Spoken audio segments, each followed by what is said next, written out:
사마리아의 새벽 공기는 늘 무겁게 시작되었다. 성벽 위에는 군사들이 창을 들고 서 있었고 궁 안뜰에는 향이 타올랐다. 그 향은 이스라엘의 하나님께 드려지는 제사가 아니라 바알과 아세라에게 바치는 영이었다. 사람들은 익숙해졌다.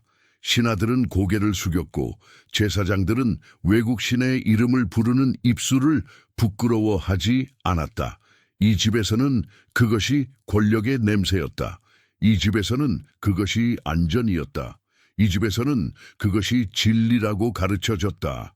아하시야는 그 공기 속에서 자랐다. 그는 왕자였다. 그의 아버지는 북이스라엘의 왕 아합이었다. 아합은 전쟁의 소리와 피냄새 속에서 이름을 키운 왕이었지만 동시에 마음이 흔들리는 왕이었다. 그는 이스라엘의 하나님을 들었다. 그분의 말씀을 알았다. 그분의 경고를 여러 번 직접 들었다. 그러나 그는 순종하지 않았다. 그는 마음을 나누었고 결국 무너졌다. 그리고 그 틈으로 한 사람이 궁을 지배했다. 그 여자가 바로 이세벨이었다. 이세벨, 왕비이자 정치 그 자체였다. 사람들은 그녀를 여인이라 부르지 않았다. 그들은 속삭이며 그녀를 힘이라고 불렀다. 그녀의 눈빛은 온기를 허락하지 않았다. 그녀는 사마리아 궁을 단순한 궁궐이 아니라 두려움의 장소로 바꾸었다. 예언자를 죽일 명령을 내릴 때조차 망설임이 없었고 땅과 사람을 한꺼번에 집어삼키는 결정을 내릴 때조차 양심의 흔들림이 없었다. 누구도 감히 그녀에게 아니요 라고 말하지 못했다. 아하시야는 어릴 때부터 그 모습을 지켜보았다. 그가 아직 소년이었을 때 한 농부의 포도원 때문에 군기 뒤집힌 날이 있었다. 그날 그는 궁의 복도 끝에서 어른들의 대화를 들었다. 원래라면 어린 왕자는 함부로 그 자리에 있으면 안 되었다. 그러나 궁 안에서 가장 눈에 띄지 않게 걷는 방법을 그는 이미 배워버린 뒤였다. 조용히 숨을 죽이고 벽에 등을 붙이면 사람들은 그가 있는지조차 잊었다. 그날도 그랬다. 그는 들었다. 그 땅은 왕에게 필요하다. 주인은 거절했습니다. 그는 조상에게 받은 기업이라며 넘길 수 없다고 했습니다. 그 다음에 들린 목소리는 부드럽고도 싸늘했다. 거절이요. 그 목소리는 그의 어머니 이세벨의 목소리였다. 그러면 그 사람을 거부하게 만들면 되겠군요. 법으로 혹은 죄로. 아하시야는 그 대화를 이해하지 못한 척했다. 하지만 그 후 며칠 지나지 않아 그 농부는 돌에 맞아 죽었다. 사람들은 그가 신을 모독했다고 말했다. 그리고 그 포도원은 왕궁의 소유가 되었다. 이후 긴 복도를 지나며 아하시야는 어머니의 옷자락을 보았다. 그녀는 아무 일도 아니라는 듯 걸었다.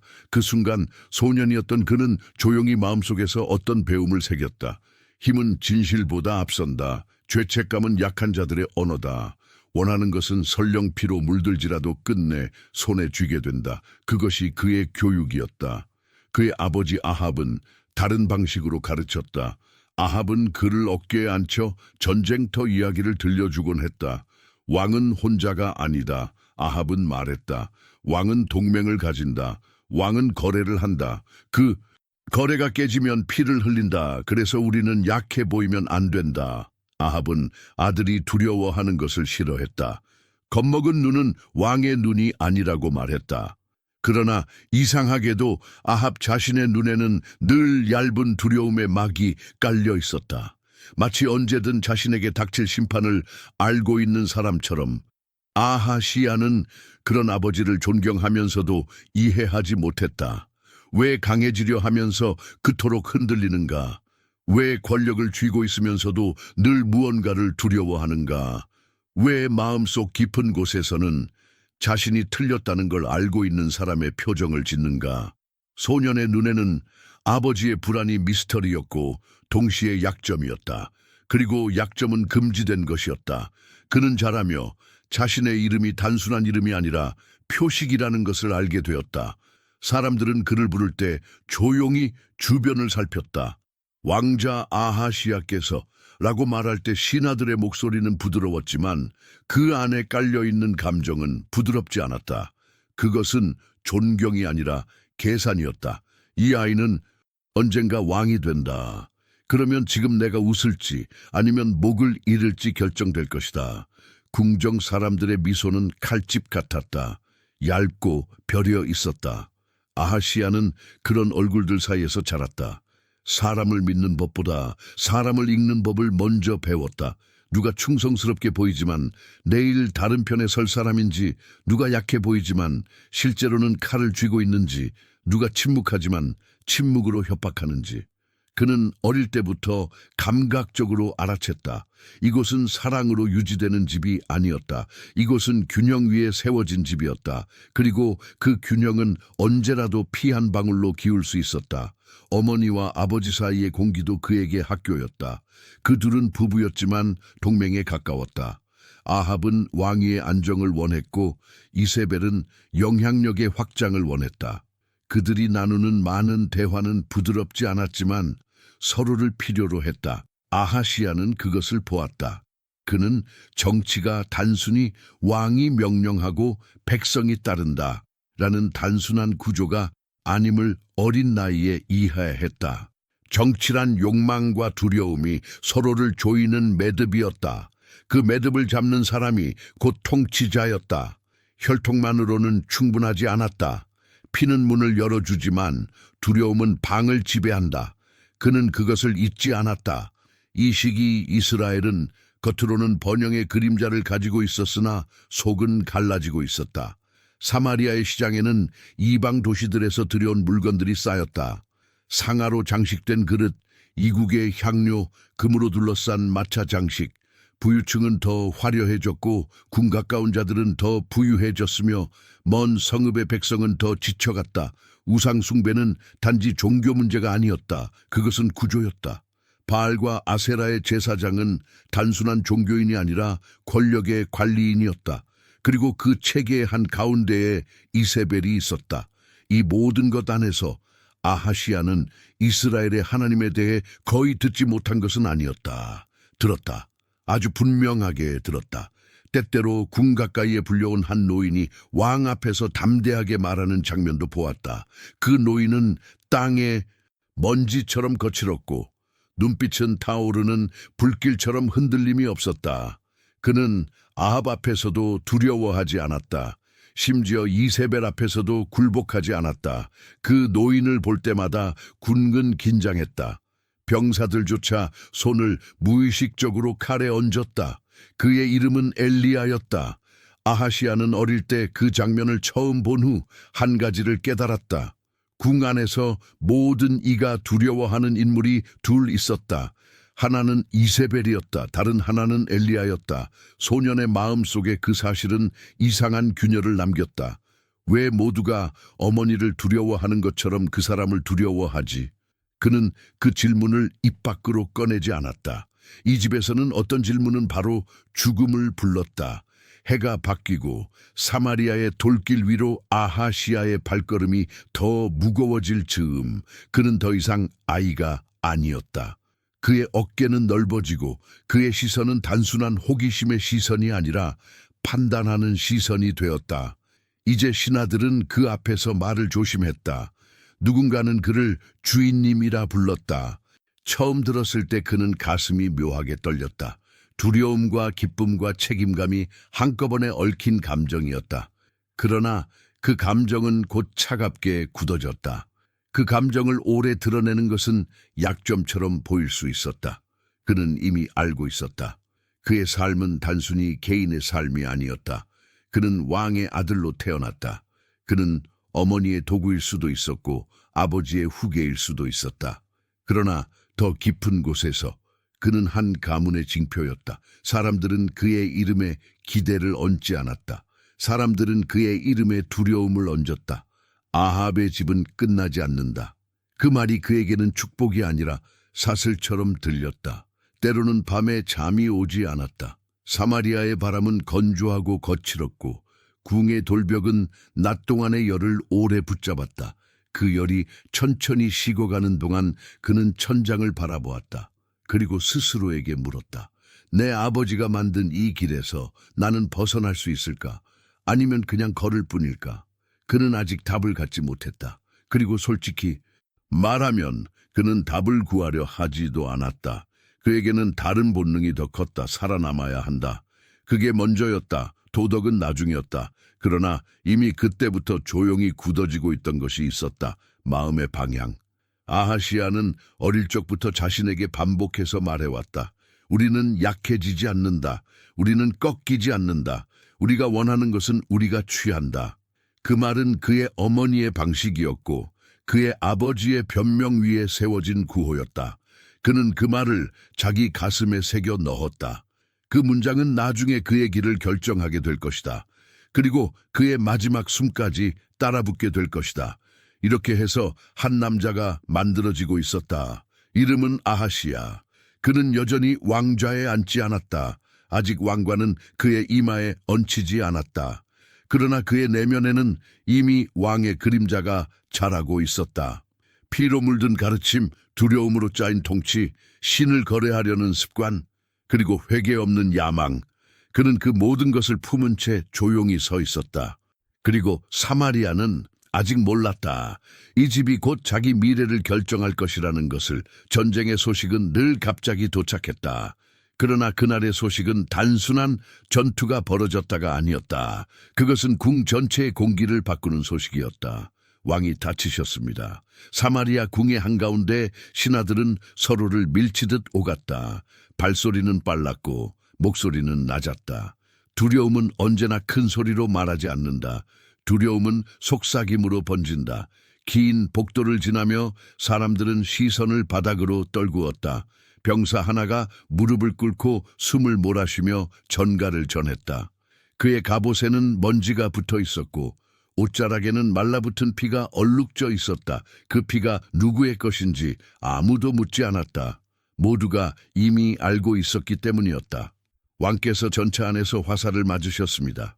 그분은 계속 싸우려 하셨으나 피가 멈추지 않습니다. 그 말은 단순한 정보가 아니었다. 그것은 예고였다. 아무도 입 밖으로 말하지 않았지만 모두가 들은 말은 같았다. 아합 왕이 오래 버티지 못할 것이다. 그 순간 아하시아는 그 방 안에 있었다. 그는 문가에 서 있었다. 그를 억지로 막아 세우려는 자는 아무도 없었다. 이제 그는 더 이상 아이가 아니었다. 다른 신하들처럼 그는 보고 들어야 하는 사람 쪽이었다. 그러나 그의 가슴 안에는 아직 말하지 못한 무언가가 떨고 있었다.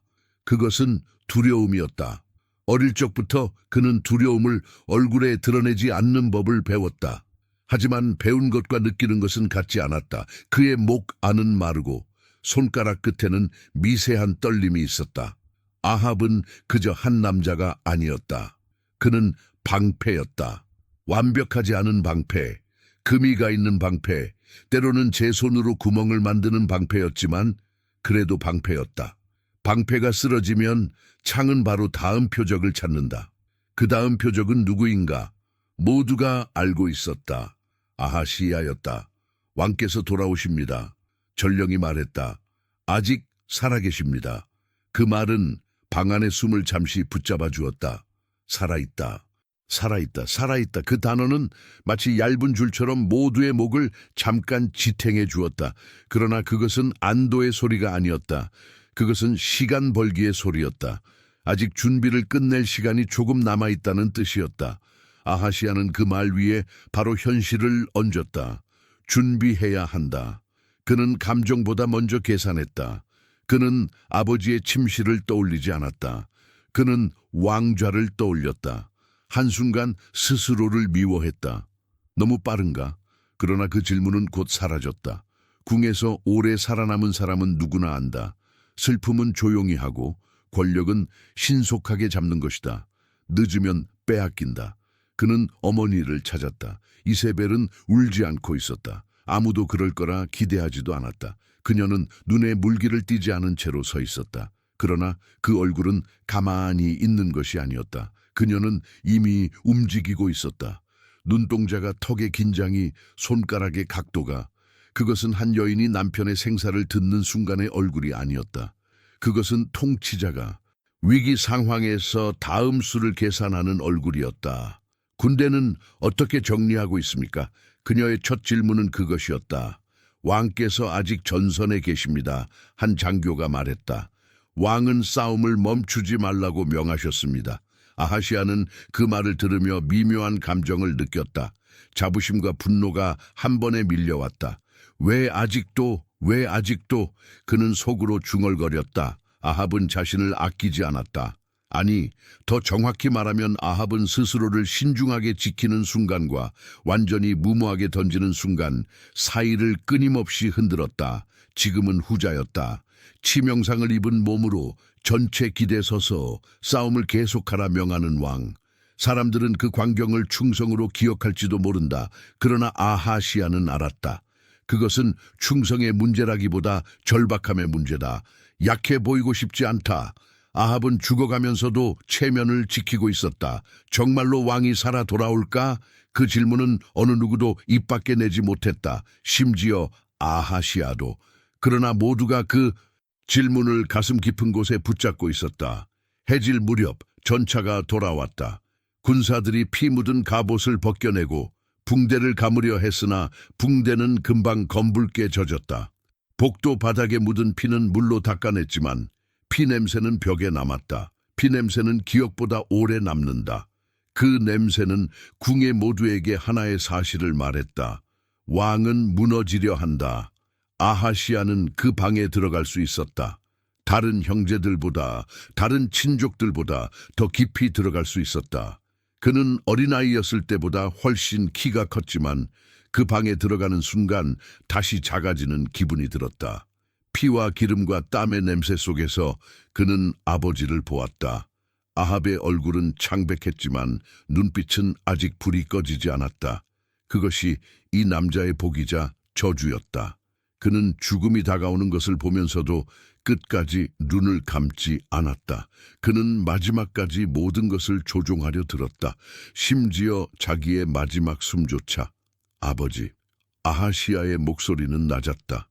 아합은 그를 보고 미소 비슷한 것을 지으려 했다. 입가가 약간 떨렸다. 아들아, 그는 말했다. 그리고 짧게 숨을 들이쉬었다. 숨 쉬는 것이 이미 무거운 일이었다. 들을 것이 있다. 아하시아는 고개를 끄덕였다.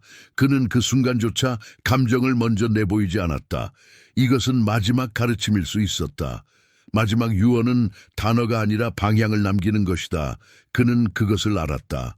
왕좌는 아합은 말을 하다 멈추고 힘겹게 다시 입을 열었다. 왕좌는 비어 있지 않다. 비우지 마라. 아하시아는 그 말의 의미를 바로 이해했다. 왕좌는 정치적으로 한순간도 빈 상태로 남겨두면 안 된다는 뜻이었다. 왕이 아직 숨을 쉬고 있어도 다른 이들은 이미 움직인다. 군대 장교들, 귀족 집안들, 예후와 같은 야심 있는 지휘관들, 심지어 동맹이라 부르는 집안들까지. 공백은 곧 피바다다.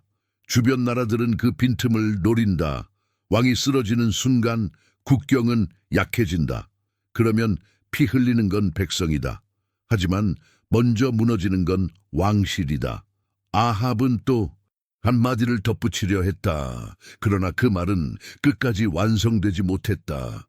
그의 입술이 떨렸고 눈이 잠시 허공을 바라보았다. 그리고 아주 짧은 순간 그의 얼굴에서 두려움이 완전히 사라졌다. 이상하게도 그 표정은 평온했다. 마치 오래 버티던 줄을 그냥 놓아버린 사람의 얼굴처럼. 아하시아는 본능적으로 손을 뻗었다. 그러나 그는 울지 않았다. 그는 울고 싶었지만 울지 않았다. 궁 안에서 눈물은 기록된다.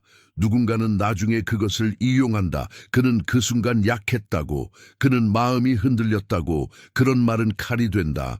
아하시아는 칼을 주지 않으려 했다. 그는 조용히 일어섰다. 방을 나서며 그는 이미 이해하고 있었다. 지금부터는 슬픔보다 더 급한 일이 있다. 권력은 멈추지 않는다. 멈추는 순간 다른 손이 낚아챈다. 복대는 벌써 웅성거림이 있었다. 누군가는 왕은 아직 살아계신다고 말하고 있었고 누군가는 이제 어떻게 해야 하지? 라고 속삭이고 있었다. 그 말은 질문이 아니었다. 그것은 시험이었다. 누구에게 충성해야 하는가를 가늠하는 질문. 사람들은 이미 줄을 서고 있었다. 줄을 잘못 서면 목이 날아간다. 줄을 잘 서면 승진한다. 사마리아 궁은 늘 그랬다. 그때 이세벨이 나타났다. 그녀는 검은 옷으로 갈아입지 않았다. 상복을 입는 것은 인정의 표시다. 인정은 약점이다.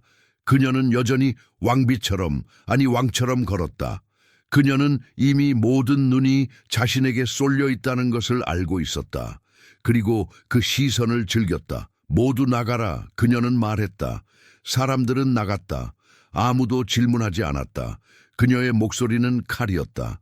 얇고 반짝였고 누구든지 그 앞에서 길게 머물면 베일 수 있었다. 남은 사람은 단 두 사람이었다.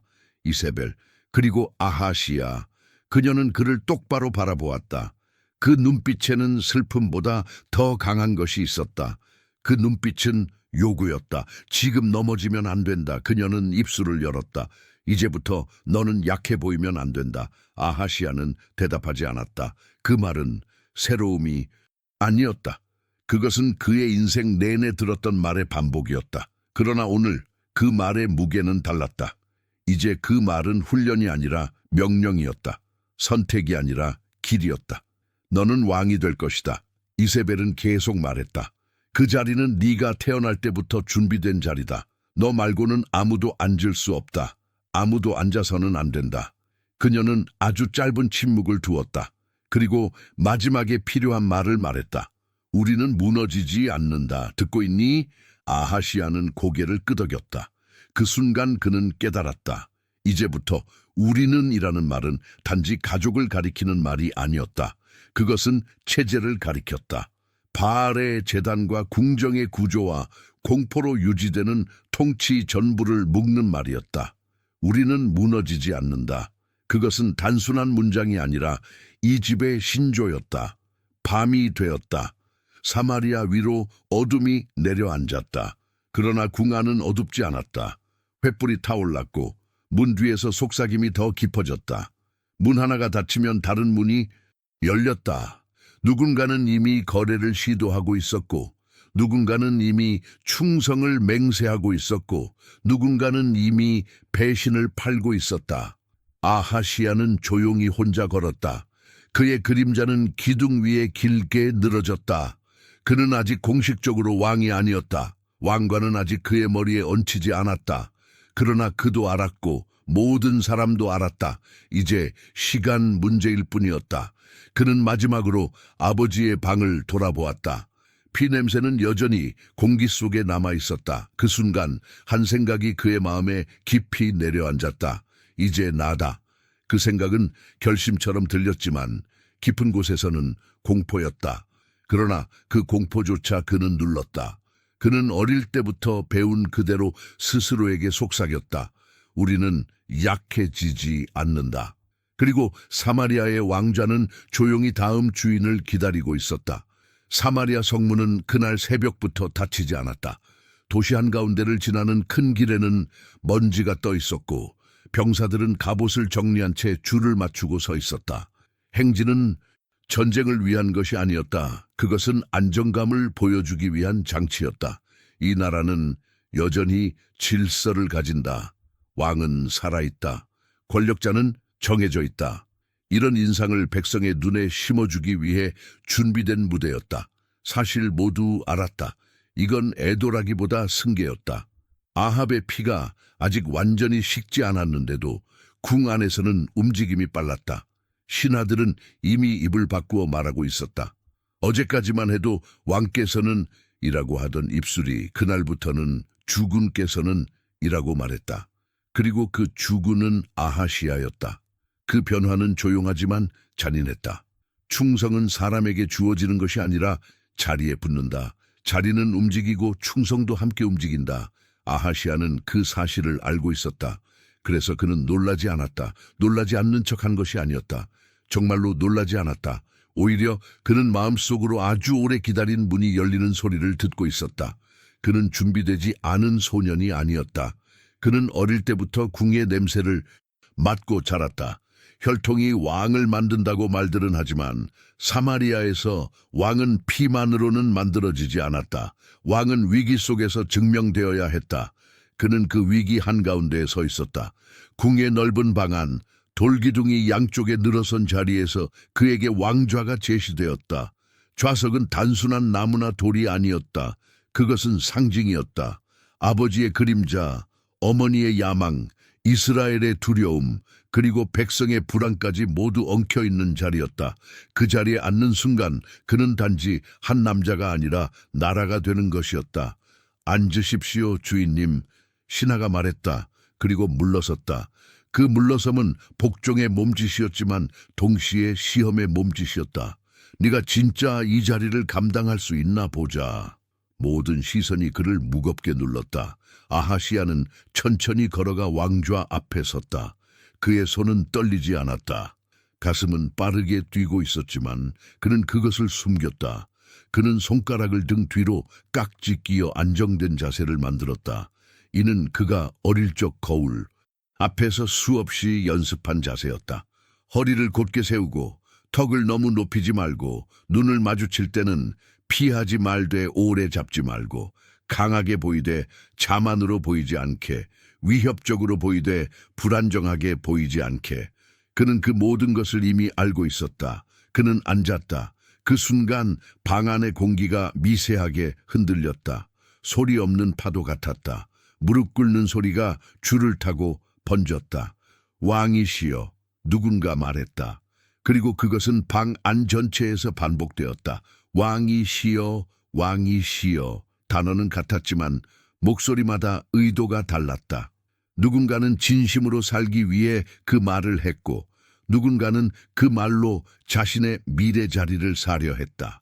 어떤 이는 그 말 속에 숨은 칼을 갈고 있었다. 그러나 겉으로는 모두 머리를 조아리고 있었다. 아하시야의 눈은 그 순간 단 한 사람을 찾았다. 어머니 이세벨. 그녀는 무릎 꿇지 않았다. 그녀는 무릎 꿇을 필요가 없었다. 그녀는 누구보다 잘 알고 있었다. 이 즉위는 단지 아들의 즉위가 아니었다. 이것은 자신의 영향력이 계속 이어질 것이라는 선언이었다. 그녀는 아들의 즉위를 통해 자신의 손이 여전히 왕국의 목줄을 쥐고 있음을 확인하고 있었다. 그러나 그녀는 그 사실을 드러내지 않았다. 그녀는 미소조차 짓지 않았다. 그녀는 단지 아주 작은 고갯짓으로 그를 인정했다. 그건 잘했다가 아니었다. 그것은 이제부터 시작이다였다. 그때 아하시야는 깨달았다. 오늘은 도착점이 아니다. 오늘은 출발점이다. 즉위 후 첫 모임은 전쟁과 관련된 보고였다. 이스라엘은 겉으로는 평온했지만 실제로는 불안정했다.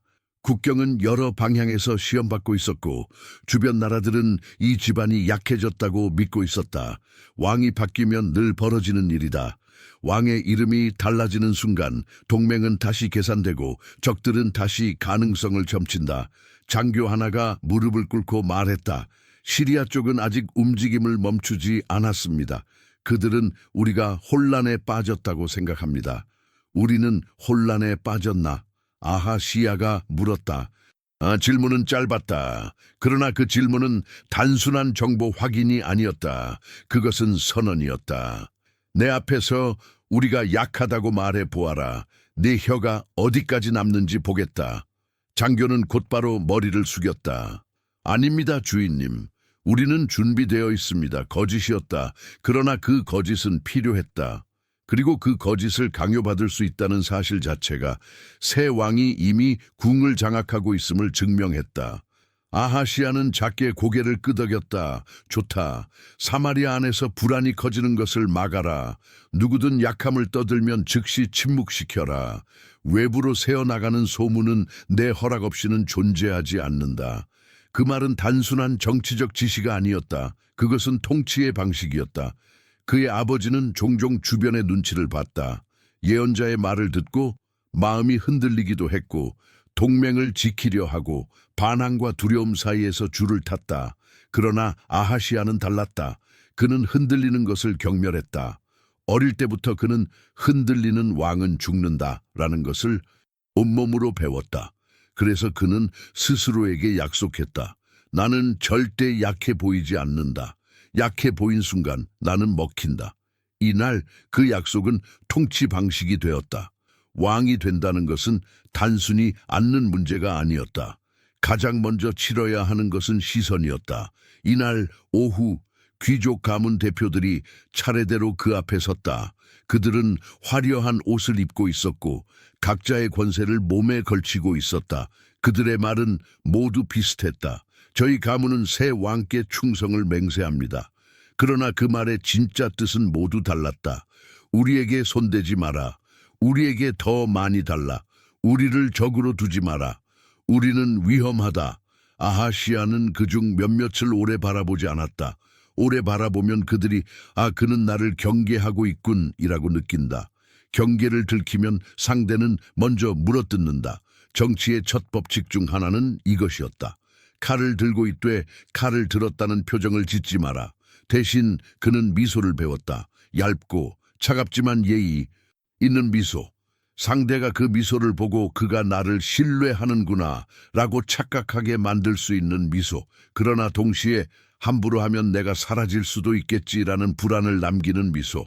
그런 미소는 천천히 배워야 하는 것이었지만 아하시아는 이미 그것을 거의 완성하고 있었다.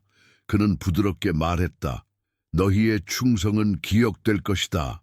그 짧은 말은 약속이 아니었다. 보장도 아니었다. 그러나 그 말만으로도 사람들은 안심하려 했다. 안심하는 자는 약해진다. 약해진 자는 다루기 쉬워진다. 아하시아는 점점 더 아버지와 달라지고 있었다. 아합은 설득하려 했지만 아하시아는 통제하려 했다. 종교 문제는 곧 다가왔다. 왕이 바뀌는 순간마다 한 가지 질문은 반드시 떠올랐다. 새 왕은 누구의 신을 따른다? 사마리아 궁 안에는 바알과 아셀에게 바치는 제단이 있었다. 제단은 단순한 돌이 아니었다. 그것은 정치적 문장, 원장이었다. 이 왕조는 이 신들과 결탁해 있다라는 선언이었다. 이세벨이 그 제단을 세웠고 그 제단은 궁의 공기를 바꾸었다. 많은 이스라엘 사람들은 여호와의 이름을 여전히 입에 올렸지만 그 이름을 올릴 때 그들의 눈은 먼저 주위를 살폈다. 감시가 있었다. 공포가 있었다. 아하시아에게 와서 무릎 꿇은 제사장들이 말했다. 왕이시여, 우리는 왕의 아버지가 드리던 제사를 계속 올릴 준비가 되어 있습니다. 바알의 이름은 왕과 집을 지킬 것입니다. 그 순간은 중요했다. 아버지의 길을 걷겠다고 말할 것인가, 아니면 다르게 나아가겠다고 말할 것인가. 아하시아는 망설이지 않았다. 아버지의 길을 멈추지 마라. 그대로 하라.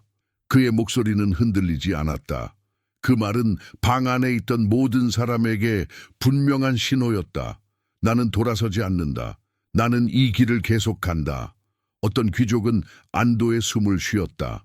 어떤 이는 속으로 절망했다.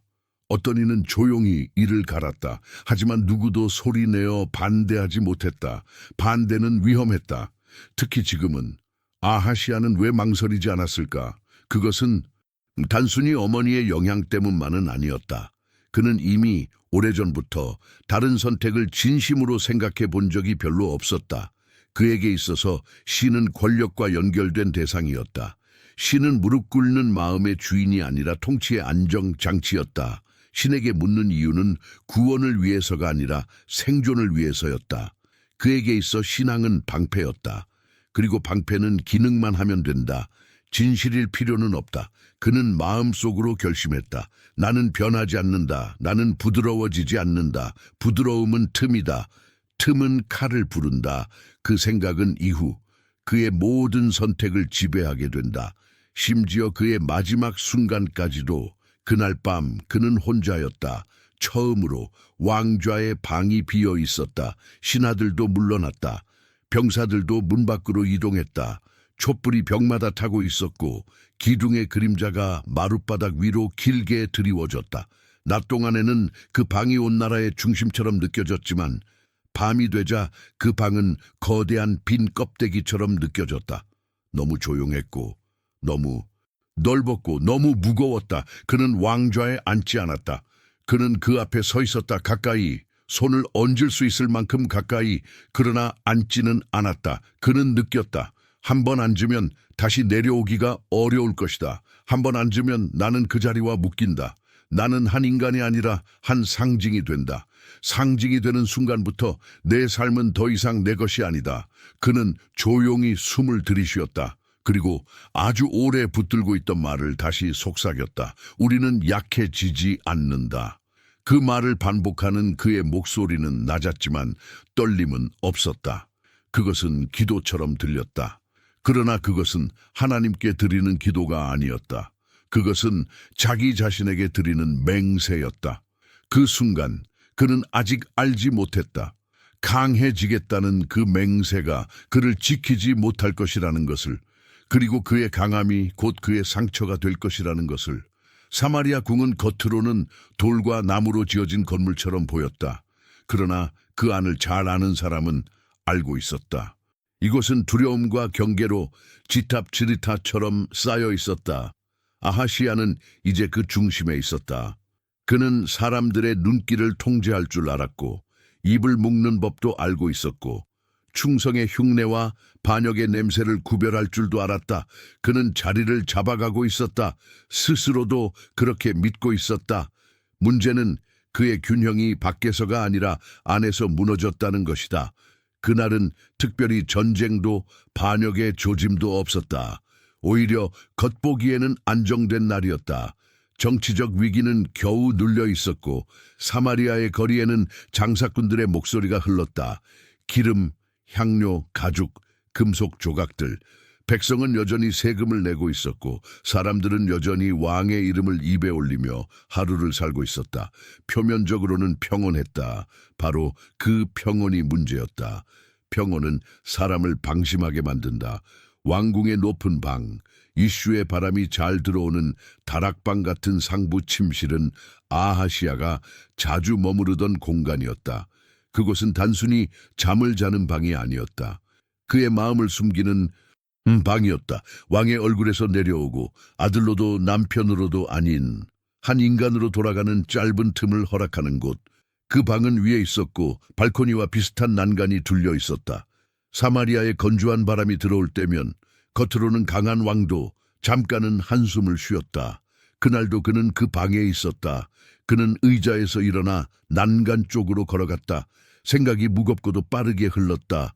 국경에서의 압박, 장교들 사이의 균열, 세금으로 불만이 쌓여가는 군사들, 바알의 제사장들이 요구하는 의식, 그 모든 요구가 그의 어깨 위로 쌓여 있었다. 그는 혼자 소리로 중얼거렸다. 누구에게도 들려줄 수 없는 말이었다. 다들 나를 원한다. 그러나 누구도 나를 위해선 원하지 않는다. 그 말에는 피로가 있었다. 하지만 동시에 그 안에는 자부심도 있었다. 그는 자신이 중심이라는 것을 알고 있었다. 이 나라는 그를 필요로 한다. 그 생각은 그에게 달콤했다. 그리고 위험했다. 그는 난간에 손을 얹었다. 바람이 옷자락을 스쳤다. 그리고 그 다음은 너무 빨랐다. 발끝이 미끄러졌다. 돌아보려는 순간 균형이 어긋났다. 그의 몸은 앞으로 쏠렸고 손은 본능적으로 난간을 붙잡으려 했으나 이미 늦었다. 짧고 아무도 듣지 못한 소리가 그의 입에서 흘렀다. 숨도 명령도 아니고 기도도 아닌 소리. 낙하가 시작되었다. 그는 떨어졌다. 짧은 순간이었다. 그러나 그 짧은 순간은 길었다. 몸이 공중에 떠 있는 동안 그는 기이하게도 아주 선명한 생각을 했다. 이렇게 끝나는가? 그것은 공포와 분노가 뒤섞인 질문이었다. 그가 두려워했던 것은 죽음 자체가 아니었다. 그가 두려워했던 것은 끝이 자신이 통제하지 못한 방식으로 찾아오는 것이었다. 모든 것을 지배하고 관리하려 했던 그에게 이 추락은 모욕이었다. 몸이 땅에 닿았다. 그 충격은 살과 뼈를 찢었다.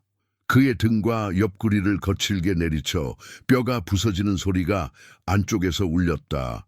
그는 숨을 들이마시려 했으나 폐가 제대로 반응하지 않았다. 공기가 몸 안으로 들어오지 않았다. 고통은 한 지점에서 시작된 것이 아니었다. 전신이 동시에 불태워지는 것처럼 퍼졌다. 날카롭고 먹먹하고 무게감 있는 통증이 한꺼번에 몰려왔다. 그는 소리를 내려 했지만 나오지 않았다.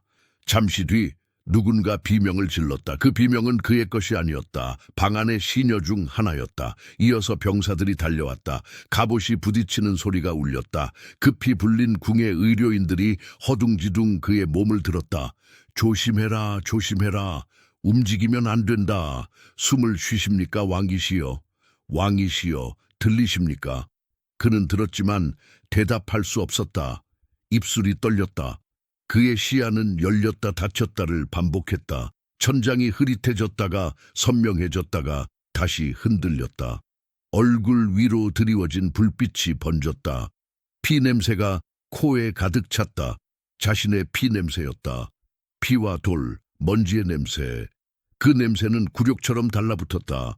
이것이 그를 무너뜨렸다. 통증이 아니라 굴욕, 왕이 바닥에서 들려 올라가고 있었다. 병사들은 그를 그의 침상으로 옮겼다. 침상은 부드러웠지만 그의 몸은 이미 부드러움을 받아들일 수 없었다. 부드러움은 칼처럼 느껴졌다. 조심스럽게 눕혀지는 동안 그는 안으로 깊이 파고드는 통증에 짓눌렸다. 갈비뼈 어느 부분은 이미 부서진 듯했고 옆구리 안쪽은 뜨겁게 부풀어 오르는 느낌이었다. 숨을 들이쉴 때마다 가슴이 찢어지는 듯했다. 그는 눈을 떴다. 이를 악물며 말했다. 다 나가라. 의료인들이 머뭇거렸다. 한 명이 말했다. 왕이시여, 상태를 나가라. 그의 목소리는 거칠었지만 명령이었다. 명령은 아직 그의 것이었다. 그들은 물러났다. 병사들도 뒤로 물러났다. 방엔 곧 거의 아무도 남지 않았다. 그러나 한 사람만은 나가지 않았다. 이세벨. 그녀는 문가에 서 있었다. 얼굴에는 두려움이 없었다. 대신 아주 조용한 분노가 있었다. 분노는 그를 향한 것도 아니었고 사고 그 자체를 향한 것도 아니었다. 이 분노는 상황 전체에 대한 것이었다. 약점이 드러났다. 그녀는 그것을 받아들이지 못했다.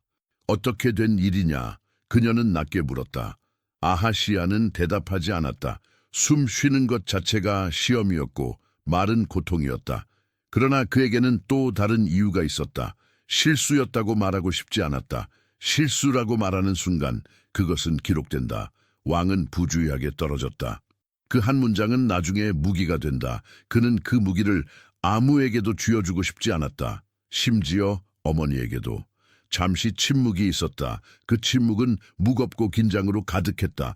마치 방 전체가 한숨을 참고 있는 것 같았다. 드디어 이세벨이 다가와 침대 곁에 섰다. 그녀는 그의 얼굴을 똑바로 내려다보았다. 손을 잡지 않았다. 쓰다듬지도 않았다. 그녀는 연민의 몸짓을 거의 모르는 여인이었다. 대신 그녀는 정치적으로 행동했다. 위기 상황에서 그녀가 늘 하던 그 방식으로 살아남을 거다. 그녀는 말했다. 그 말은 위로가 아니었다. 그것은 지시였다. 너는 살아남아야 한다. 아직 무너지지 마라. 네가 무너지면 모든 것이 무너진다. 나까지 무너질 수 있다. 그녀는 그것을 요구하고 있었다. 아하시아는 숨을 몰아쉬며 간신히 입을 열었다. 그의 목소리는 거칠고 부서져 있었지만 안에 깃든 오만은 여전했다. 나는 죽지 않는다. 그 말은 신앙의 고백이 아니었다. 그것은 자존심의 선언이었다. 그는 자신의 의지로 자신의 생존을 선포하고 있었다. 그 말은 현실과 싸우는 말이었고 동시에 현실을 부정하는 말이었다. 그 말에 그는 아직도 자신이 통제하고 있다고 느끼고 싶었다. 그러나 그 순간 아주 깊은 곳에서 올라오는 냉기가 있었다. 그는 그것을 인정하고 싶지 않았지만 느끼고 있었다. 나는 죽을 수도 있다. 그 생각은 그의 뼈보다 먼저 부서지는 것이었다. 그는 처음으로, 정말로 처음으로 자신이라는 존재의 끝을 떠올렸다. 이것은 전장에서의 죽음과는 달랐다. 전장에서의 죽음은 명예를 남긴다. 그러나 침상에서의 죽음은 약함을 남긴다. 버려진 짐승처럼 조용히 사라지는 죽음. 그는 그런 죽음을 받아들일 수 없었다. 그의 숨은 얕아졌다. 시야가 돌처럼 무거워졌다. 심장은 이기적으로 계속 뛰고 있었다. 고통은 끊어지지 않고 이어졌다. 그리고 그때부터 궁 안의 소문은 다른 방향으로 흐르기 시작했다. 왕의 부상이 심각하다. 왕이 회복하지 못할 수도 있다. 누가 다음이 될까? 그 속삭임은 복도에서 시작해 부엌으로 내려갔고 부엌에서 다시 변경으로 번져나갔다. 변경에서 시작된 말은 시장까지 간다. 시장까지 내려간 말은 국경까지 도달한다. 그리고 국경까지 간 말은 곧 적국의 귀에 들어간다. 아하시야는 침상에서 눈을 감은 채로 그 진실을 알고 있었다. 내 고통이 나라의 약점이 된다. 그것은 그에게 견딜 수 없는 일이었다. 그래서 그는 결심했다. 그는 다음 장면을 이미 마음속에 준비하고 있었다. 자신이 살 수 있을지 없을지를 결정짓는 질문, 그리고 그 질문에 답해줄 존재. 그는 본능적으로 그리고 집안이 걷던 길대로 한 방향을 떠올렸다. 이스라엘의 하나님이 아니었다. 다른 이름이었다. 그리고 그 선택이 그의 운명을 결정하게 된다. 밤은 깊어졌지만 궁은 잠들지 않았다. 침상에 누운 아하시아의 방은 억눌린 신음과 낮은 속삭임으로 가득했다. 등과 옆구리의 통증은 시간이 갈수록 더 깊어졌고 아무리 붕대를 감아도 열은 내려가지 않았다. 그의 숨은 여전히 얕았다. 들이쉬는 것 자체가 전쟁처럼 느껴졌다. 한 번 숨을 들이마실 때마다 몸 안에서 무언가 찢어지는 듯한 감각이 밀려왔다. 그의 눈에는 분노와 불안이 섞여 있었다. 그는 고통 때문에 괴로운 것이 아니었다. 고통은 그에게 익숙해질 수 있는 것이었다. 진짜 견딜 수 없는 것은 불확실함이었다. 내가 살 것인가 죽을 것인가, 그 질문이 그의 가슴을 누르고 있었다. 왕은 질문을 가지면 답을 요구한다. 왕은 기다리지 않는다. 기다림은 굴욕이었다. 그는 침대 곁에 서 있던 신하 하나를 불렀다. 목소리는 갈라졌고 끝은 쇠 조각처럼 거칠었다. 너 가까이 오라. 신하는 머리를 깊이 숙이고 다가왔다. 그는 왕의 얼굴을 정면으로 오래 보려 하지 않았다. 왕의 얼굴이 약해진 모습을 본다는 것은 위험했다. 괜히 그 약함을 본 눈이 나중에 제거되는 일도 있었다. 궁에서는 본 것이 죄가 되기도 했다. 상태를 의사들이 뭐라 말하느냐? 아하시아가 물었다. 왕이시여. 신하는 잠시 멈췄다. 그리고 안전한 단어를 찾았다. 회복에는 시간이 필요하다고 합니다. 거짓이었다. 또는 거짓에 가까운 희망이었다. 그는 진짜 보고를 알고 있었다. 왕의 상처는 깊다. 뼈와 살 내부가 상했다. 열이 계속되면 위험하다. 그러나 그대로 전할 수는 없었다. 그런 말은 왕의 자존심을 찢는다. 그리고 찢어진 자존심은 칼을 찾는다. 아하시아는 그 거짓의 냄새를 바로 맡았다. 너무 부드러운 말은 신뢰할 수 없었다. 사람들은 진실을 말할 때 오히려 투박해지고 떨린다. 하지만 지금 들은 말은 지나치게 예쁘게 다듬어져 있었다. 그래서 그는 결론 내렸다. 나쁘구나. 나쁘다면 그 다음은 하나였다. 나를 낫게 할 수 있는지 확인해야 한다. 그는 말했다. 말을 할 때마다 갈비뼈 근처가 타는 듯했다. 그러나 그는 멈추지 않았다. 답이 필요하다. 내 운명이 어떻게 될지 알려줄 자가 필요하다. 신하는 고개를 끄덕였다. 예, 왕이시여. 누구에게 물으시겠습니까? 그 질문은 궁 전체의 방향을 가늠하는 질문이었다. 지금 이 순간 이 부상은 단순히 한 남자의 고통이 아니었다. 이것은 왕국 전체의 생존 문제였다. 왕이 살 것인가 죽을 것인가는 곧 권력은 앞으로 어디로 흐를 것인가 라는 뜻이기 때문이다. 아하시아는 주저하지 않았다. 그 주저없음은 그의 삶 전체가 미뤄온 결론이었다.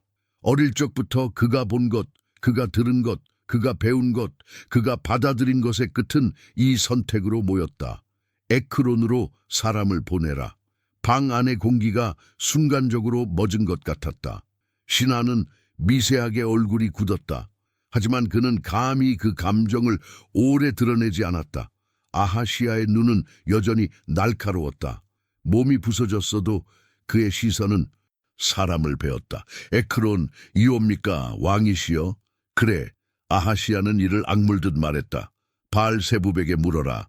내가 이 병에서 살아날지 아니면 여기서 끝날지. 바알세붑, 에크론의 신, 외국 신, 이스라엘의 하나님이 아닌 다른 이름. 그 이름이 방 안에 떨어졌을 때 그것은 단순한 우상 이름 이상의 무게를 가졌다. 그것은 선언이었다. 나는 여호와께 묻지 않겠다.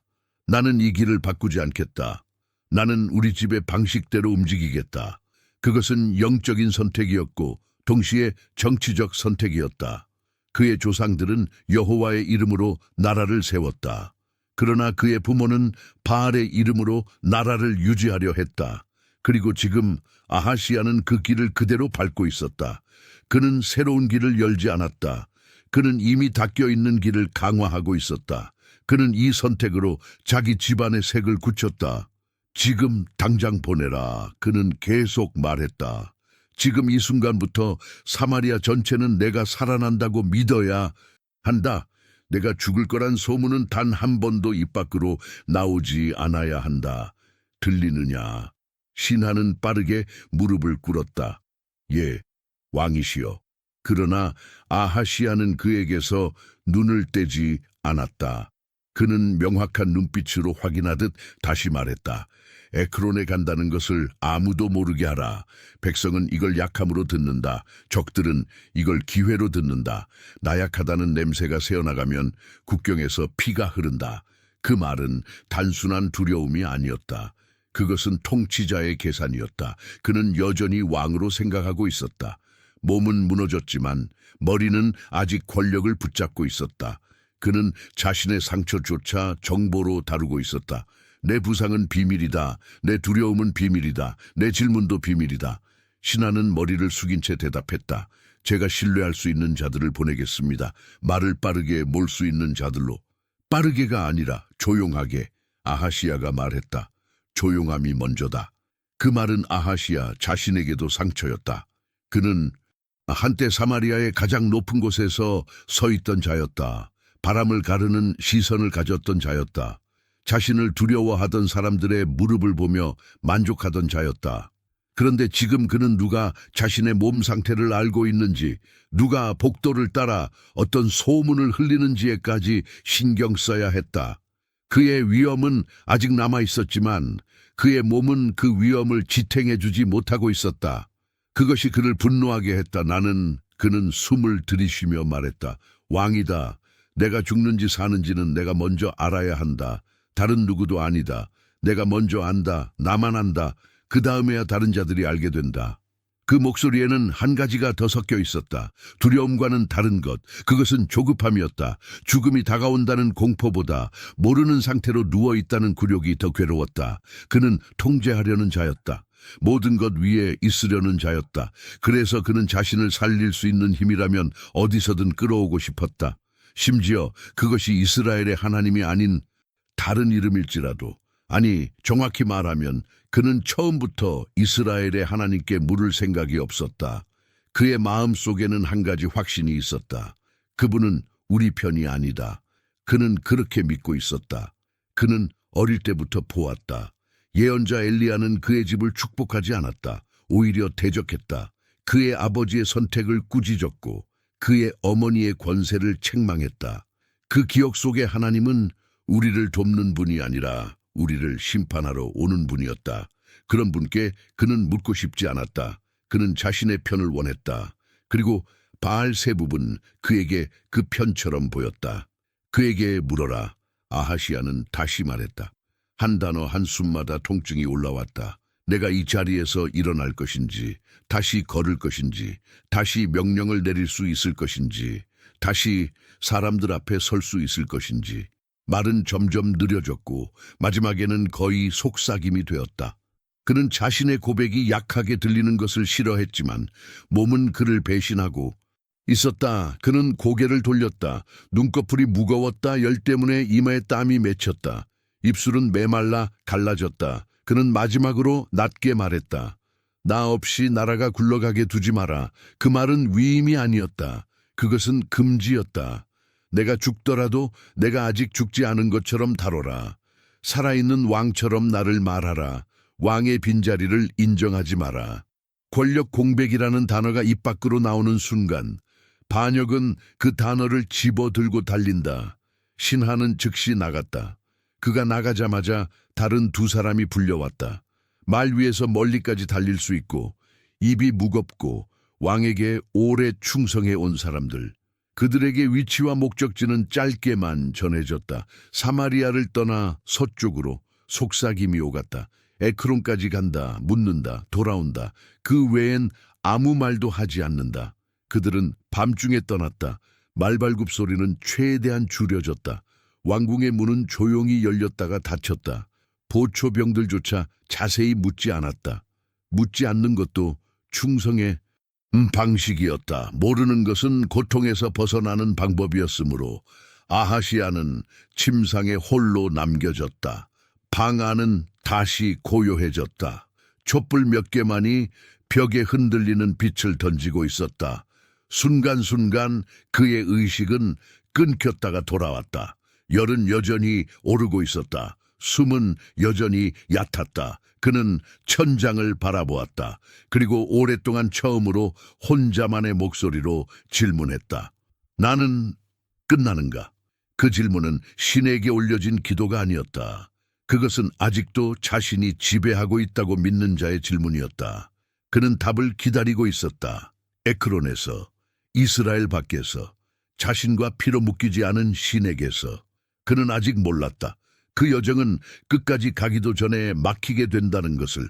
그리고 누군가가 이미 그 길 위에서 그의 질문에 대신 대답하고 있다는 것을. 사마리아를 떠난 사절들은 새벽 전에 출발했다.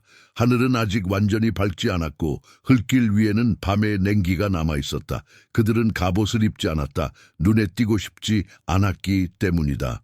왕의 명령은 분명했다. 조용하게 움직여라. 그 말은 곧 아무에게도 들키지 마라 라는 뜻이었다. 왕이 침상에 누워있다는 사실 자체가 약점이었고 그 약점은 팔릴 수 있는 정보였다. 팔리는 정보는 칼이 된다. 사절들은 서로 거의 말하지 않았다. 그들은 임무의 무게를 알고 있었다. 이것은 단순한 외교 사절이 아니었다. 이것은 왕의 생사에 대한 질문이었다. 왕이 살아날 것인가? 그 질문은 곧 우리는 어느 쪽으로 준비해야 하는가라는 문제였다. 살아나는 왕을 섬길 준비인가? 아니면 곧 사라질 왕의 자리를 비울 준비인가? 그들은 그 질문을 입에 올리지 않았다. 그러나 모두의 마음속에는 그 생각이 있었다. 길은 에크론을 향해 뻗어 있었다. 블레셋 땅 쪽으로. 이스라엘의 경계에서 조금만 벗어나면 다른 신의 이름이 불리는 곳, 다른 제단이 서 있는 곳, 다른 왕들이 조언을 구하는 곳, 다른 신들이 미래를 말한다고 하는 곳. 그들은 그곳으로 가고 있었다. 그러나 그 여정은 완성되지 못했다. 사마리아와 에크론 사이 완만하게 내려가는 언덕길. 흙빛 언덕 위에 한 사람이 서 있었다. 그의 옷은 화려하지 않았다. 왕궁의 옷이 아니었다. 부드러운 천도 아니었고 기름 냄새도 아니었다. 그는 털옷을 걸치고 있었고 허리는 가죽띠로 묶여 있었다. 바람이 그의 머리칼을 헝클었지만 그에게는 그조차 신경 쓰지 않는 듯한 분위기가 있었다. 그는 그 길의 주인처럼 서 있었다. 그러나 그의 발 아래에는 아무 깃발도 없었다. 그에게는 호위도 없었다. 병사도 없었다. 그런데도 이상하게 그를 처음 본 순간 사절들의 말은 스스로 속도를 늦추었다. 말들이 고개를 들고 숨을 골랐다. 사절 중 하나가 본능적으로 손을 창 쪽으로 가져갔다. 그러나 그는 곧 그 손을 내렸다.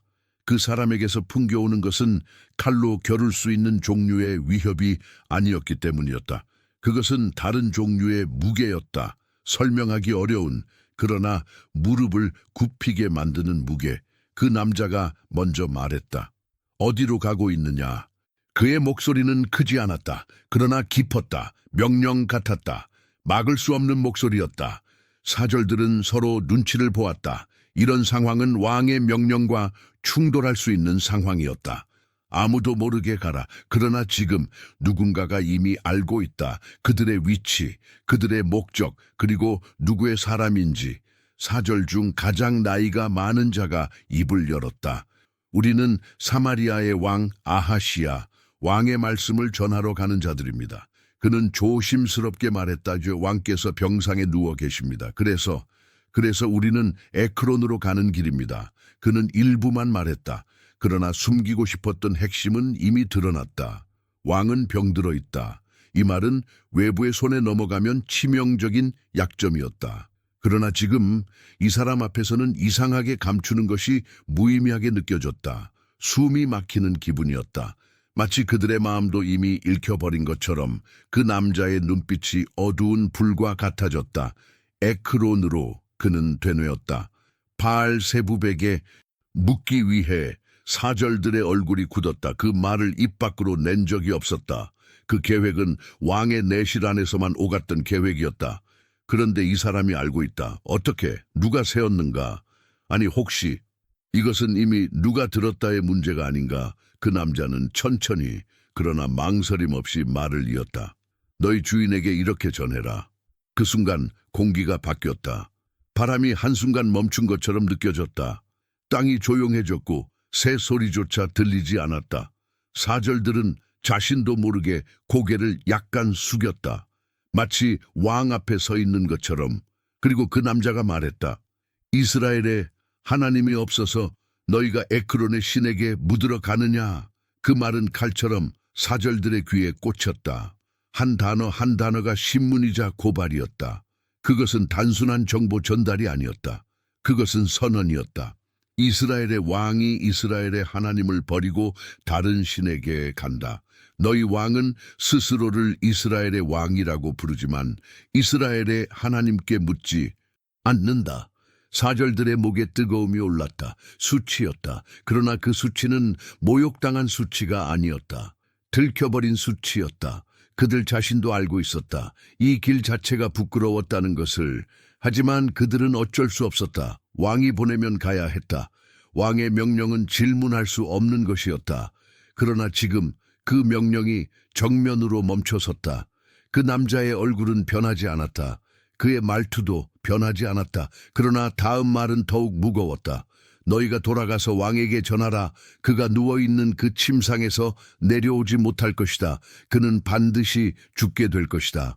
사절들 중 하나가 숨을 삼켰다. 그 소리는 크지 않았지만 그 순간에는 크게 들렸다. 그들은 서로를 보았다. 그 말은 단순한 예측이 아니었다. 확정이었다. 혹시도 아니고 아마도도 아니었다. 그것은 종결된 판결처럼 들렸다. 판결은 뒤집히지 않는다. 판결은 단호하다. 그리고 마지막으로 그 남자는 더 이상 설명하지 않았다. 변명도 주지 않았다. 선택지도 주지 않았다. 그는 단지 돌아섰다. 그는 그들을 지나쳐 걸어갔다. 마치 더 이상 할 말이 없다는 듯, 마치 이 모든 것이 이미 끝났다는 듯. 사절 중 젊은 자가 속삭였다. 그 사람은 누구냐? 나이 많은 자는 대답하지 못했다. 그러나 그의 표정은 감지하고 있었다. 어렴풋이 떠오르는 이름. 왕궁 안에서조차 조심스럽게만 언급되는 이름. 감히 비웃을 수 없는 이름. 멸시할 수 없는 이름. 사마리아의 가장 강한 자들도 그 이름 앞에서는 조심했던 이름. 엘리야. 그 이름이 마음속에서 떠올랐을 때 사절들의 등줄기를 따라 서늘함이 흘렀다.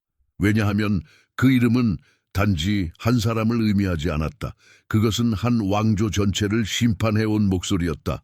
아합 왕의 시대를 찢어낸 불의 목소리였다. 그 불은 말로만 타지 않았다. 실제로 타올랐다. 사마리아는 알고 있었다. 그리고 아하시아도 알고 있었다. 사절들은 더 이상 에크론으로 가지 않았다. 그들은 즉시 방향을 틀었다. 말의 고삐를 잡아 뒤돌렸고 다시 사마리아를 향해 달리기 시작했다. 아무도 왕의 명령을 어기면 어떻게 되나? 라고 말하지 않았다. 지금은 속도가 더 중요했다. 왜냐하면 왕은 답을 원했고 이건 답이었다. 설령 그 답이 원하던 답이 아니더라도 사마리아 궁 안 왕의 침상 아하시아는 거의 잠들지 못하고 있었다. 열은 그의 이마를 붉게 달아올렸고 땀은 식을 틈 없이 다시 맺혔다. 숨은 여전히 불안정했고 그의 옆구리는 불덩어리처럼 뜨거웠다. 그러나 그의 눈빛 자체는 꺼지지 않았다. 그의 의지는 아직 살아있었다. 그것이 그를 버티게 했다. 그는 문 쪽에 인기척을 들었다. 너무 빨랐다. 에크론까지 다녀오기엔 터무니없이 이른 시간이었다. 그는 즉시 의심했다. 몸은 부서졌지만 머리는 여전히 경계하고 있었다. 벌써 돌아왔느냐? 그는 갈라진 목소리로 물었다. 왜 이렇게 빨리 왔느냐? 너희가 길도 가지 못했느냐? 아니면 두려워서 돌아온 것이냐? 그의 말투는 여전히 왕의 말투였다. 굴복하지 않은 말투. 그러나 그 말 안에는 다른 것도 있었다. 조급함, 절박함. 지금 말해라. 나를 기다리게 하지 마라. 사절들은 무릎을 꿇었다. 방 안의 공기는 무겁게 가라앉아 있었다. 촛불이 흔들렸고 그 불빛은 왕의 얼굴에 길게 그림자를 만들었다. 가장 나이 많은 사절이 얼굴을 들었다. 왕이시여, 우리가 가는 길에 한 사람이 나타났습니다. 누구지? 아하시아의 눈이 가늘어졌다. 우리를 막아 세우고 말씀하셨습니다. 에크론의 신에게 묻는 이유가 무엇이냐? 이스라엘의 하나님이 없느냐? 그 말이 전해지는 순간 방 안의 공기가 변했다. 아하시아의 눈이 아주 짧게 흔들렸다. 그것은 분노 때문이었을까? 아니면 두려움 때문이었을까? 그 자신도 알 수 없었다. 그러나 분명한 것은 그 질문이 그를 정면으로 찔렀다는 것이다. 그 질문은 단순히 신학의 질문이 아니었다. 그것은 모욕이었다. 너는 누구의 왕이냐라는 질문이었다. 사절은 계속했다. 그의 목소리는 떨리고 있었다. 그리고 그는 이렇게 말했습니다. 왕은 지금 누운 자리에서 내려오지 못할 것이다. 왕은 반드시 죽게 될 것이다. 방 안은 조용해졌다. 촛불 타는 소리만 들렸다. 멀리서 들리는 발자국 소리도 멈춘 것처럼 느껴졌다. 마치 궁 전체가 한순간 숨을 멈춘 것 같았다. 아하시아의 얼굴 근육이 천천히 굳어갔다. 그는 말했다. 아주 낮게. 그러나 이를 악문 채로 그 남자의 모습이 어떠했느냐. 이것은 단순한 확인이 아니었다. 이것은 한 이름을 확인하는 과정이었다. 그의 집안을 따라다니던, 그의 아버지를 찔렀던 그 이름. 그가 어릴 적부터 두려움과 함께 들었던 그 이름. 사절은 즉시 대답했다. 그는 털옷을 입고 있었습니다. 허리는 가죽 뒤로 묶고 있었습니다. 아하시아의 눈이 가늘어졌다. 숨이 거칠어졌다. 통증 때문만은 아니었다. 그의 목에서 짧은 차가운 웃음 같은 소리가 흘렀다. 그러나 그 웃음에는 조금도 기쁨이 없었다. 그것은 분노와 모욕과 깊은 상처가 섞인 소리였다. 그는 알고 있었다. 엘리야다. 그 이름이 그의 입술에서 떨어졌다. 그 이름은 저주처럼 들렸다. 아하시아의 눈에는 불같은 광기가 잠깐 스쳤다. 그는 분명히 이해했다. 이것은 단순한 예언이 아니었다. 이것은 선전포고였다. 그의 왕권에 대한 도전, 그의 신앙 선택에 대한 공개적 모욕, 그의 권위에 대한 거절, 그리고 동시에 가장 견디기 힘든 것은 하나였다. 엘리야의 말은 늘 실현되었다는 사실. 아하시아는 이를 물었다. 턱이 굳어졌다. 숨을 들이쉴 때마다 갈비뼈의 고통이 그를 찢었지만 그는 의지를 꺾지 않았다. 그의 내면에서 끓어오른 감정은 두려움이 아니었다. 그것은 반항이었다. 그를 데려와라. 그는 낮게 말했다. 당장 데려와라. 아하시아는 더 이상 기다릴 생각이 없었다. 그의 몸은 부서져 가고 있었지만 그의 의지는 여전히 스스로를 왕이라 불렀다. 그는 자신이 약해졌다는 인식을 궁 안 어디에도 허락하고 싶지 않았다. 침상 위에서도 그는 여전히 명령하려 했다. 지배하려 했다. 굴복시키려 했다. 그를 데려와라. 그는 말했다. 당장 여기로 끌고 와라. 그 말은 단순한 지시가 아니었다. 그것은 최후의 선언이었다. 나는 아직 명령할 수 있는 왕이다. 이 말은 신하들에게만 한 것이 아니었다. 그것은 자기 자신에게 하는 말이기도 했다. 사절들은 서둘러 나갔다. 곧이어 선택된 무리의 지휘관이 왕 앞에 서게 되었다. 그는 50명 규모의 병력을 다루는 장교였다. 갑옷은 단단했고 표정은 거칠었다. 그는 무릎을 꿇고 머리를 숙였지만 완전히 겸손하지는 않았다. 그는 자신에게 주어진 사명이 사실상 나라를 위한 사명이라고 믿고 있었다. 왕의 안정은 곧 자기의 자리이기도 했으니까. 왕이시여 명하소서. 아하시아는 그를 똑바로 보았다. 열로 인해 붉어진 눈동자, 갈라진 입술, 무겁게 떨어지는 숨. 그러나 그 눈빛에는 아직 불이 꺼지지 않았다. 하나의 임무다. 간단하다. 그는 짧게 숨을 고르며 말했다. 그 사람을 잡아라. 그 예언자를. 그를 내 앞에 무릎 꿇게 하라. 그가 한 말을 취소하게 하라.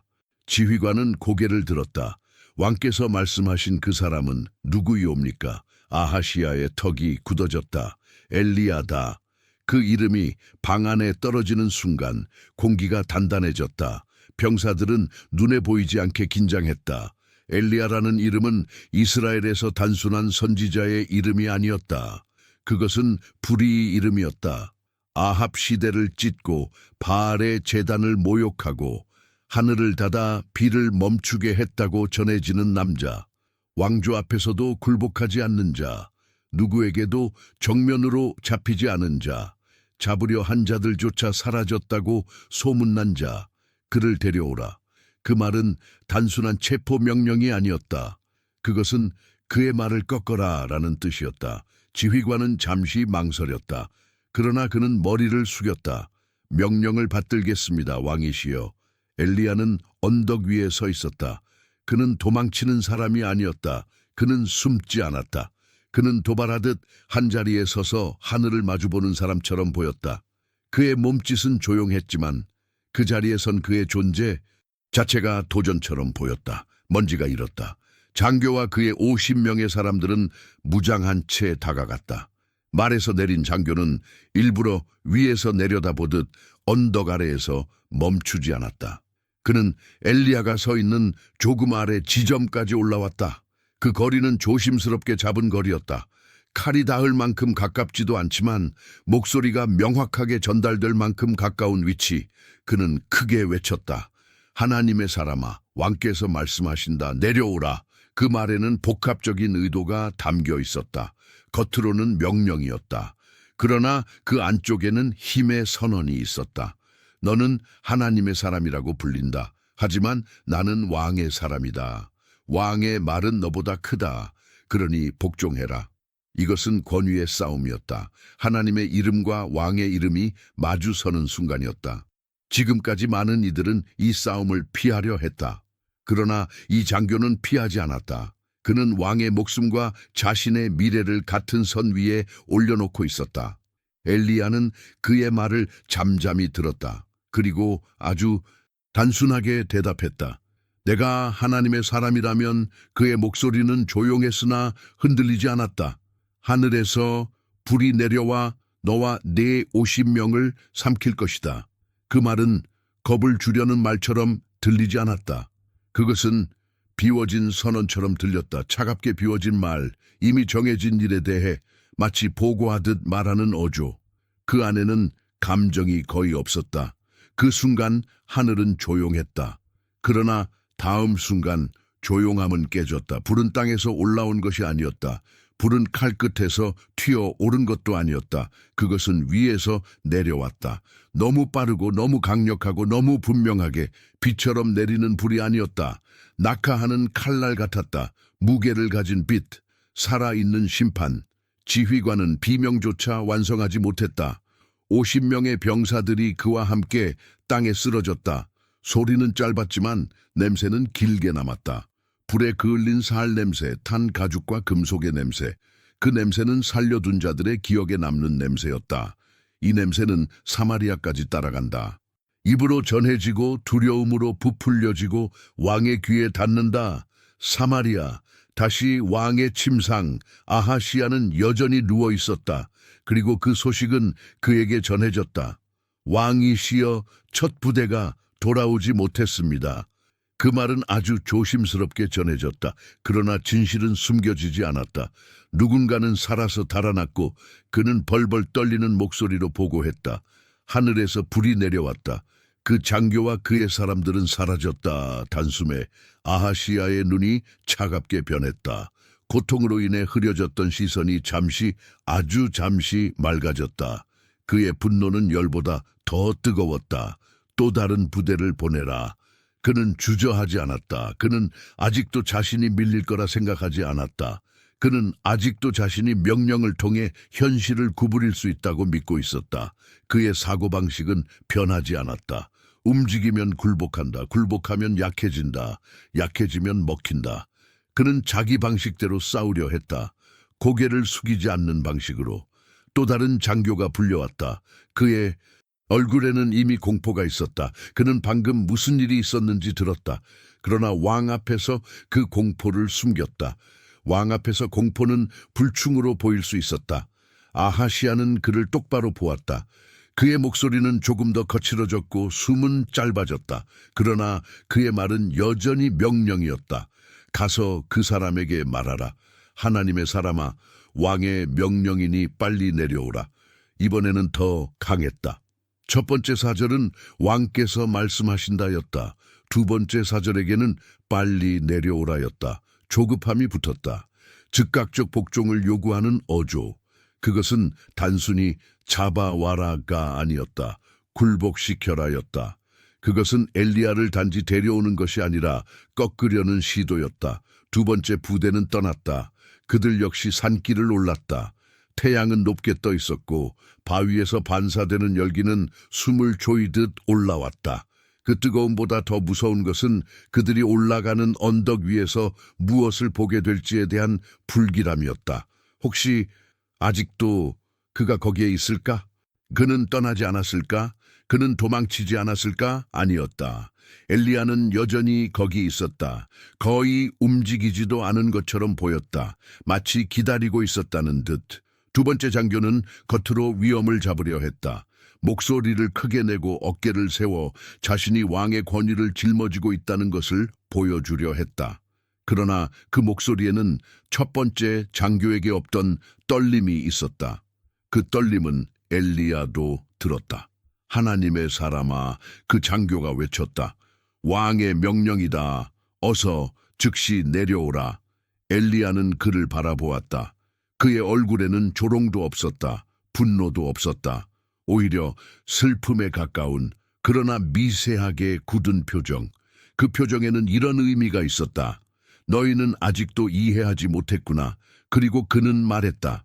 내가 하나님의 사람이라면 하늘에서 불이 내려와 너와 내 50명을 삼킬 것이다. 그 말은 반복이었다. 그러나 단순한 반복은 아니었다. 그것은 변하지 않는 주권의 확인이었다. 누가 진짜 명령권자인가? 누가 진짜 왕인가? 누구의 말이 생새 닿는가? 불은 다시 내려왔다. 장교와 그와 함께한 자들은 순식간에 쓰러졌다. 소리보다 결과가 빨랐다. 증명은 더 이상 필요하지 않았다. 경고도 더 이상 없었다. 이것은 경고의 단계가 아니라 판결의 단계였다. 사마리아, 다시 침상. 아하시아는 이제 숨을 쉬는 것조차 더 고통스러워졌다. 그의 열은 내려가지 않았다. 얼굴은 창백했고 눈가에는 붉은 기운이 돌았다. 몸은 약해지고 있었지만 그의 턱은 아직 굽지 않았다. 이것이 문제였다. 몸은 약해지는데 마음은 여전히 꺾이지 않는다. 그것은 어떤 의미에서 비극이었다. 또 그는 낮게 말했다. 또 한 부대를 보내라. 그러나 이번에는 신하들이 잠시 주저했다. 방 안의 공기가 바뀌었다. 이전과 달랐다. 이제 누구도 이 일의 무게를 가볍게 다룰 수 없었다. 첫 번째 부대가 사라졌다. 두 번째 부대도 사라졌다. 이것은 단순한 작전 실패가 아니었다. 이것은 하늘의 판결이었다. 왕이시여. 한 신하가 조심스럽게 입을 열었다. 저희가 다시 보낼 수는 있습니다. 그러나 그 신하는 떨리는 목소리로 말했다. 왕이시여, 이것은 단지 사람과 사람 사이의 다툼이 아닌 것 같습니다. 그 말은 사실상 위험한 말이었다. 그것은 왕의 권위보다 더 큰 힘이 있다는 암시였기 때문이다. 왕 앞에서 그런 말은 반역처럼 들릴 수 있었다. 그러나 동시에 그 말은 진실이었고 진실은 더 이상 가릴 수 없었다. 아하시아는 고개를 돌렸다. 그는 천장을 바라보았다. 잠시 말이 없었다. 침묵이 길게 흘렀다. 그 침묵은 굴복의 침묵이 아니었다. 그는 아직 항복하지 않았다. 그는 여전히 마지막 시도를 계산하고 있었다. 마침내 그는 말했다. 다시 가라. 그러나 이번에는 이렇게 하지 마라. 세 번째 장교는 떨리는 마음으로 엘리야에게 다가갔다. 그러나 이번에는 달랐다. 그는 칼을 내세우지 않았다. 그는 소리를 지르지 않았다. 그는 위에서 명령하지 않았다. 그는 무릎을 꿇었다. 그는 땅의 얼굴을 가까이 대고 떨리는 목소리로 말했다. 하나님의 사람, 제 목숨과 이 종들의 목숨을 귀하게 여겨 주십시오. 저는 명령을 따라 왔을 뿐입니다. 제발 우리를 살려 주십시오. 그는 왕의 입이 아니었다. 그는 자기를 내려놓았다. 그것은 굴욕이었다. 그러나 동시에 지혜였다. 그는 적어도 이 싸움의 본질을 이해하고 있었다. 이것은 왕과 예언자의 싸움이 아니었다. 이것은 하늘의 판결 앞에 선 인간의 문제였다. 엘리야는 이번에는 그를 불태우지 않았다. 그리고 그는 일어섰다. 그는 드디어 사마리아로 향할 준비를 했다. 아하시아는 침상 위에서 마지막으로 한 가지를 준비하고 있었다. 그를 데려오면 그는 생각했다. 그를 내 앞에 세우면 그 말을 취소하게 만들 것이다. 그는 사람이다. 그는 살고 싶을 것이다. 누구든 살고 싶다. 살고 싶으면 굴복한다. 나는 그걸 보았다. 나는 그걸 배웠다. 나도 그걸 사용해왔다. 그의 생각은 아직도 그대로였다. 그는 아직도 믿고 있었다. 모든 입은 압력으로 굴복할 수 있다. 모든 심장은 두려움 앞에 꺾일 수 있다. 모든 입술은 왕 앞에서 말을 바꿀 수 있다. 그는 한 가지만 아직 모른 채였다. 어떤 말은 이미 하늘 앞에서 끝난 말이라는 것을. 궁은 조용했다. 그러나 그것은 평화의 고요가 아니었다.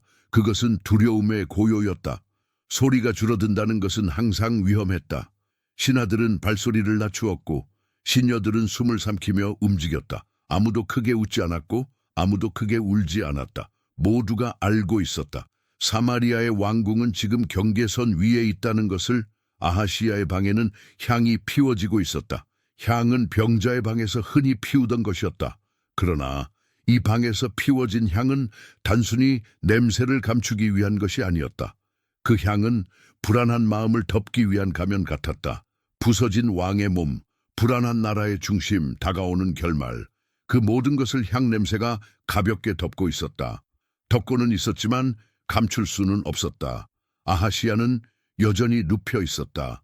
그의 몸은 전보다 더 약해져 있었다. 숨은 짧고 가팔랐다. 갈비뼈 가까이로 번지던 열은 이제 몸 전체로 퍼졌다.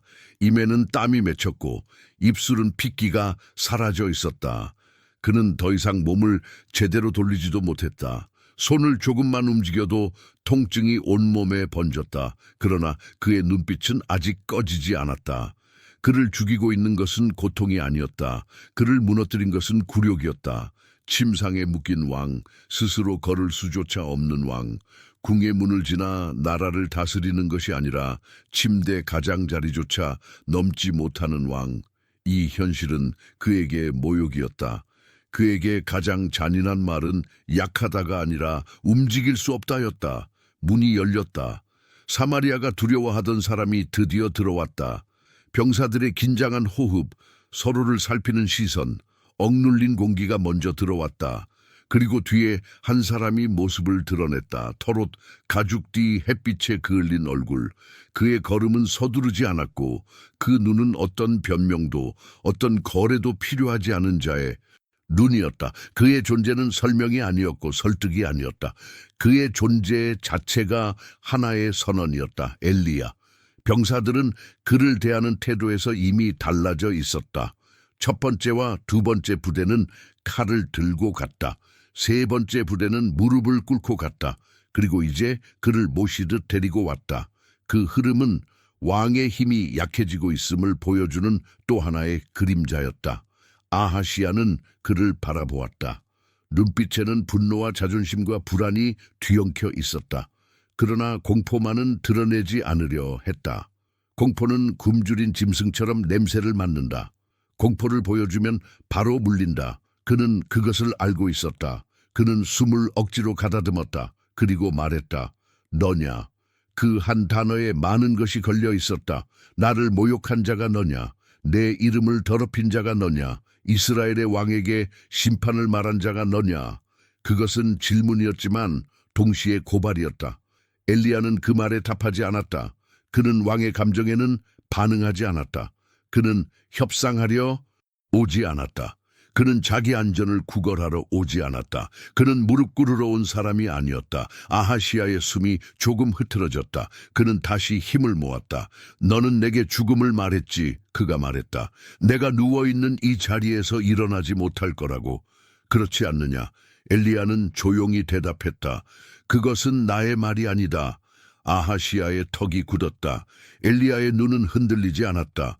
그는 마치 판결문을 다시 읽는 사람처럼, 이미 결정된 사실을 전달하는 사람처럼 말했다. 왕이여, 너는 에크론의 바알세붑에게 전령을 보냈다. 너의 생명이 회복될지, 내 몸이 다시 일어설지, 너의 자리가 유지될지를 물으라고.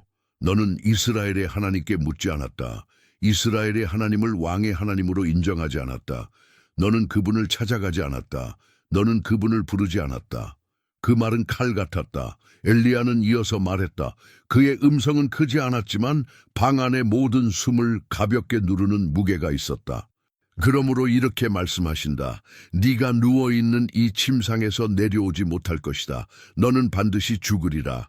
그 방 안은 이상하게 조용했다. 고함도 울부짖음도 통곡도 없었다. 그런 반응은 궁 안의 다른 사람들에게 익숙할지 몰라도 아하시아에게는 아니었다. 그는 울면서 무너지는 왕이 아니었다. 그는 자비를 구걸한 적이 없는 왕이었다. 굴복하며 산 적이 없는 왕이었다. 그는 잠시 말이 없었다. 그동안 그의 가슴은 조금씩 더 거칠게 오르고 내렸다. 숨을 들이마시는 것은 칼날을 삼키는 것 같았고, 숨을 내쉬는 것은 속에서 찢어진 살을 밀어내는 것 같았다. 고통은 이미 익숙해졌다. 이상한 것은 고통이 아니었다.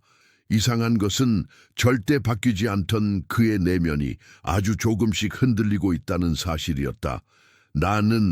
그가 힘겹게 말했다. 나는 왕이다. 그 말엔 여전히 자존심이 붙어 있었다. 그러나 그 자존심은 이제 조금 다른 모양이었다. 예전처럼 그러니 내 앞에 무릎 꿇어라 라는 뜻이 아니라 나는 이렇게 끝나선 안 된다라는 몸부림에 가까웠다. 그는 한 번 더 말했다. 나는 무너지지 않는 집에서 왔다. 그 말은 오래된 가르침이었다. 어머니의 목소리였다. 우리는 무너지지 않는다. 그 말은 그의 모든 선택을 지배해왔다. 약함을 보이지 말 것, 굴복하지 말 것, 지배할 것, 꺾지 말고 꺾을 것. 그래서 그는 엘리야 앞에서도 그 말을 손에서 놓지 않으려 했다. 그 말은 그의 마지막 갑옷이었다. 엘리야는 그 말을 듣고도 한 발자국도 다가가지 않았다. 그의 얼굴에는 승리의 표정도 없었다. 오히려 그의 표정에는 깊은 무거움이 깔려 있었다. 마치 지금 눈앞에 있는 사람의 교만보다 이 교만이 어디에서 시작되었는지 그 뿌리를 보고 있는 사람처럼. 그리고 엘리야는 마지막으로 말했다. 왕이여, 너는 알 것이다. 누구의 말이 땅에서 끝나고 누구의 말이 하늘에서 시작되는지. 그 말은 협박이 아니었다. 그것은 초청도 아니었다. 그것은 단순한 사실이었다. 엘리야는 더 말하지 않았다. 그는 등을 돌렸다. 문 쪽으로 걸어 나갔다. 병사들은 길을 비켰다. 그들은 칼을 잡고 있었지만 누구도 칼을 들지 않았다. 엘리야는 도망가지 않았다. 그럴 이유도 없었다. 그는 이미 할 일을 했다. 그는 심판을 전해주는 입이었다. 심판은 이미 떨어졌다. 문이 닫혔다. 아하시야는 혼자 남았다. 그는 다시 숨을 몰아쉬었다. 갈비뼈 안쪽이 타들어가는 고통이 밀려왔다. 식은땀이 이마와 목을 따라 흘렀다. 방 안의 촛불은 조용히 깜박였다. 그림자가 그의 얼굴 위를 지나갔다. 그 순간 그의 얼굴은 아주 잠깐 이전과 다른 표정을 스쳤다. 두려움. 그것은 공개된 두려움이 아니었다. 누군가에게 보여주기 위한 표정이 아니었다. 그것은 자기 자신에게조차 인정하고 싶지 않았던 감정이 잠깐 올라오는 표정이었다. 나는 정말로 일어나지 못할 수도 있다. 그는 천장을 바라봤다. 입술이 떨렸다. 말이 나오지 않았다. 그는 더 이상 명령하지 못했다. 이제 그는 요구할 힘도 없었다. 오직 숨만 남아 있었다. 그의 몸은 점점 식어갔다. 사지로 내려가던 힘은 되돌아오지 않았다. 그가 버티려 했던 의지조차 점점 희미해졌다. 그는 침대에서 몸을 일으켜 내려오려 했지만 상반신조차 제대로 들 수 없었다. 무겁게 내려앉은 고통이 그를 다시 눕혔다. 그는 그 순간 본능적으로 깨달았다. 나는 이 자리에서 죽는다. 그 깨달음은 조용했다. 그러나 그 조용함은 칼보다 깊었다. 그는 마지막으로 눈을 감았다. 그리고 더 이상 눈을 뜨지 않았다. 사마리아 궁은 그 순간 소리를 잃었다. 한 왕이 끝났다. 그의 왕위는 오래가지 못했다. 그의 이름은 오래 울리지 않았다. 그의 업적은 큰 성벽처럼 남지 않았다. 그의 통치는 두려움 위에 세워졌지만 그의 마지막은 조용했다. 그리고 아무도 그를 지키지 못했다. 그의 인생 전체는 한 문장으로 남았다. 그는 자신이 강하다고 믿었다. 그러나 끝까지 자신의 강함이 자기를 구해주리라 믿은 채로 죽었다. 그는 무너지지 않겠다고 맹세했다. 그러나 하나님 앞에서는 이미 무너져 있었다.